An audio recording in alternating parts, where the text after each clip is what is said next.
Bapak Ibu semuanya yang hadir di sini. Perkenalkan, nama saya Rosa Smita Sripadni. Tadi terima kasih banyak Pak Sardi atas perkenalannya. Sekarang saya bisa dipanggil Tata. Sekarang adalah spesialis akademik di Siamio Kitab in Mathematics Yogyakarta.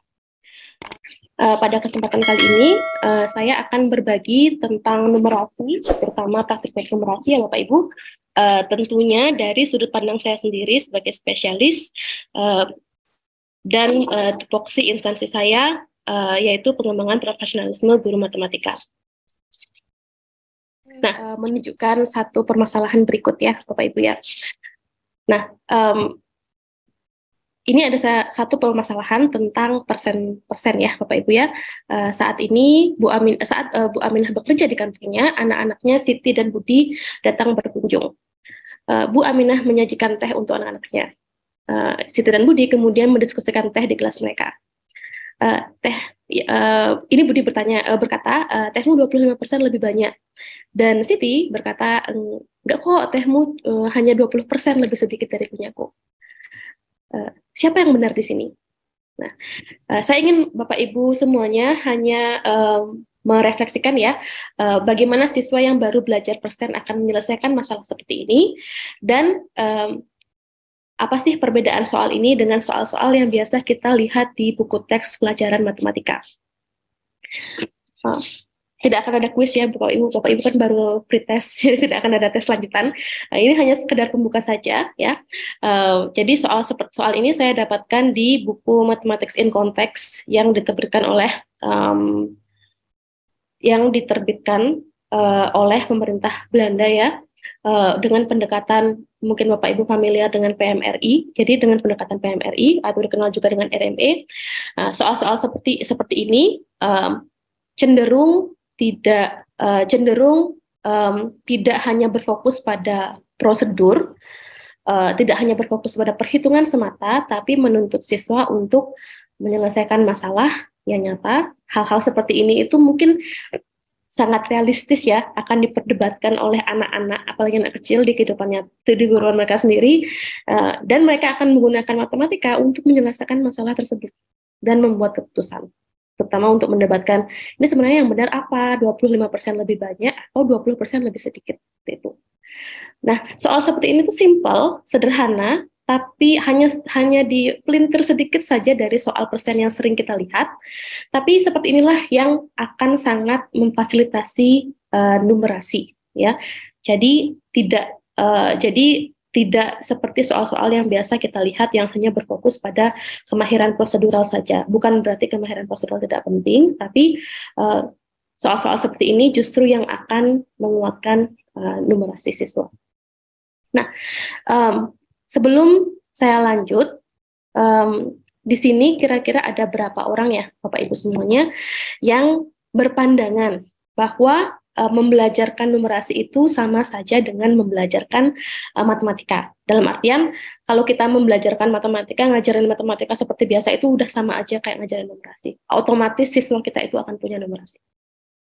Kira-kira di sini berapa orang, di sini ada tidak Bapak Ibu yang berpandangan seperti itu? Ya. Ada nggak? Kenapa saya tanya? Karena itu merupakan miskonsepsi yang sering terjadi ya Bapak Ibu, bahkan saya sendiri dulu juga berpikiran seperti itu, bahwa matematika itu sama dengan numerasi ya. Itu miskonsepsi yang sering terjadi, tapi harus diluruskan karena itu akan sangat mempengaruhi cara kita membelajarkan numerasi di sekolah. Nah, numerasi ini sendiri tidak semata-mata matematika ya Bapak Ibu ya. Mungkin kalau kita bisa buat semacam diagram Venn seperti itu, numerasi dan matematika itu ada irisannya, tapi bukan sesuatu yang sama persis ya. Jadi kalau saya di sini pinjam definisi dari Kemendikbud, numerasi ini fokusnya lebih kepada kemampuan menerapkan. Jadi lebih ke menerapkan kemampuan untuk mengaplikasikan atau menerapkan konsep dan keterampilan matematika untuk menyelesaikan masalah praktis dalam berbagai ragam konteks kehidupan sehari-hari ya. Jadi lebih fokusnya ke menerapkan matematika untuk menyelesaikan masalah. Selain itu, numerasi juga termasuk kemampuan untuk menganalisis dan menginterpretasi atau memahami dengan cara kita sendiri informasi kuantitatif yang ada di sekitar kita, entah itu tabel, bagian grafik, itu kan ada banyak ya Bapak Ibu ya dalam berbagai bentuk seperti itu di media cetak ataupun media audiovisual, televisi, internet dan sebagainya. Jadi kita harus bisa menganalisis dan memahami informasi tersebut dan menggunakan interpretasinya untuk mengambil keputusan yang berkualitas tentu saja. Seperti itu. Dan berikutnya, bagaimana dong caranya membelajarkan numerasi? Nah, saya sendiri di sini berbagi sebagai spesialis akademik ya Bapak Ibu ya. Dan numerasi ini memang bukan tentang berhitung atau mencongak semata-mata tentang kemampuan prosedural, terutama yang sering kita lihat di sebelah kanan ini kan trik-trik yang apa ya, yang wah gitu, yang kalau terutama yang kita lihat di sebelah kanan ini tentang trik-trik tabel perkalian, Bapak Ibu pasti familiar dengan ini. Dan ini memang manjur untuk meningkatkan minat siswa, tapi hal-hal seperti ini tidak bertahan lama karena tidak ada maknanya gitu. Jadi oke, ada pola seperti itu, tapi kenapa? Nah itu kan tidak ada maknanya gitu. Jadi bukan berarti itu nggak boleh diajarkan, tapi sebaiknya tidak hanya itu saja, karena kita perlu membuat matematikanya itu menjadi meaningful gitu ya. Saya sendiri bercermin pada framework yang tadi saya jelaskan, yang tadi saya tampilkan. Dari framework tersebut ada beberapa implikasi yang bisa kita terapkan, yang mungkin bisa kita terapkan di cara kita membelajarkan numerasi. Yang pertama, memberikan perhatian pada konteks kehidupan nyata. Terus yang kedua, menerapkan matematika dalam menyelesaikan permasalahan dalam kehidupan sehari-hari. Yang ketiga, menggunakan alat fisik, representasi, dan digital untuk membantu dalam menyelesaikan masalah. Dan ini termasuk kalkulator, Bapak Ibu. Terus yang keempat, meningkatkan sikap positif atau dispositif terhadap penggunaan matematika untuk memecahkan masalah yang ditemui dalam kehidupan sehari-hari. Seperti itu ya. Jadi yang merah-merah ini adalah penekanannya. Nah, jadi seperti ini yang mungkin yang bisa kita pelajari dari framework ini, tapi sebagai referensi Bapak Ibu tidak perlu jauh-jauh ya, karena Kemendikbud sudah menerbitkan buku teks kurikulum Merdeka yang disadur dari buku teks matematika Jepang terbitan Gakuto Sho. Kenapa saya ambil ini sebagai contoh? Karena buku teks ini itu tidak disusun on the spot, tapi disusun berdasarkan riset yang sangat panjang, lebih dari satu dekade gitu ya. Jadi disusun berdasarkan riset, dan dari pandangan saya sendiri ini numerasinya sudah sangat baik sekali ya. Jadi Bapak Ibu mungkin bisa coba sendiri untuk melihat dan menganalisis seberapa jauh berbedanya buku teks ini dengan buku teks sebelumnya. Sebagai preview, ini adalah salah satu bab di buku tersebut tentang bagaimana mengenalkan penjumlahan. Nah, di buku tersebut, jika kita mengenalkan suatu konsep pada siswa, itu semua dimulai dengan situasi. Seperti ini ya, situasinya itu tentang seberapa banyak semuanya gitu ya. Tapi struktur kalimatnya itu tetap ya. Kenapa tetap? Seperti ini misalnya ya, ada titik-titik bola, ada titik-titik bola, ada titik-titik bola semuanya. Ada titik-titik balok, nih salah typo ya Bapak Ibu. Ada titik balok, ada titik-titik balok. Nah, seperti itu ya. Jadi strukturnya semua tetap.